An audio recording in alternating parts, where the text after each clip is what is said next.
আমরা সবাই জানি কার্বন ক্রেডিট বা ব্যাংকের লোনের কথা, কিন্তু আপনি কি জানেন এখন জল কেনার জন্যও লোন পাওয়া যাচ্ছে? ভারতের 21টি বড় শহরে যখন জল শেষ হতে চলেছে, তখন দেশের কোটি কোটি মানুষের জীবন বাঁচাতে আসছে এক নতুন টেকনোলজি ও ফাইন্যান্সিং ব্যবস্থা, ওয়াটার ক্রেডিট। এটি কিভাবে আপনার এবং আমার জলের সংকট মেটাবে জানতে আজকের ভিডিওটি শেষ পর্যন্ত দেখুন। চলুন শুরু করা যাক। ভারতে জল সংকটের পরিস্থিতি। নীতি আয়োগের রিপোর্ট অনুযায়ী ভারতে প্রায় 60 কোটি মানুষ চরম জল সংকটের মধ্য দিয়ে যাচ্ছে। ভূগর্ভস্থ জলের স্তর অস্বাভাবিক হারে নিচে নামছে। অনেক জায়গায় দূর দূরান্ত থেকে জল বয়ে আনা প্রতিদিনের জীবনের লড়াই হয়ে দাঁড়িয়েছে। কিন্তু প্রশ্ন হলো, সমাধান কি? বড় বড় সরকারি প্রকল্পের পাশাপাশি কি ব্যক্তিগত পর্যায়ে সমাধান সম্ভব? ঠিক এখানেই প্রবেশ করে water credit model. Water credit কি? ওয়াটার ক্রেডিট কোনো সরকারি অনুদান বা ত্রাণ নয়। এটি মূলত মাইক্রো ফাইন্যান্স বা ক্ষুদ্র ঋণের একটি মডেল।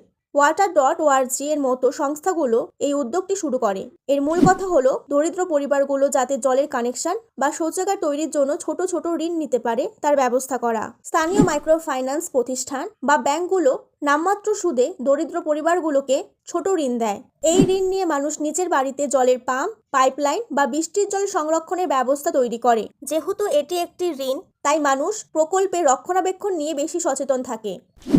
এটি কেন প্রথাগত সরকারি প্রকল্পের চেয়ে আলাদা? এটি সরকারি সাহায্যের অপেক্ষায় বসে না থেকে মানুষকে নিজের জলের ব্যবস্থা নিজে করার সুযোগ দেয়। মহিলারা যারা প্রতিদিন মাইলের পর মাইল হেঁটে জল আনতেন, বাড়িতে জলের লাইন পাওয়ায় তারা সেই সময় শিক্ষা বা আয়ের কাজে লাগাতে পারছে। পরিষ্কার জলের যোগান পাওয়ায় জলবাহিত রোগের প্রাদুর্ভাব কমছে। ওয়াটার ক্রেডিট কোনো ম্যাজিক নয়, বরং এটি একটি টেকসই উপায়। তবে মনে রাখবেন, শুধু ঋণ নিলেই হবে না, জল সংরক্ষণের অভ্যাসও আমাদের গড়ে তুলতে হবে। প্রতিটি ফোঁটা জল মূল্যবান, তাই আজ থেকে শুরু করুন জল বাঁচানো। এই ধরনের তথ্যমূলক ভিডিও পেতে আমার চ্যানেলটিকে সাবস্ক্রাইব করুন। দেখা হচ্ছে পরবর্তী ভিডিওতে। ধন্যবাদ।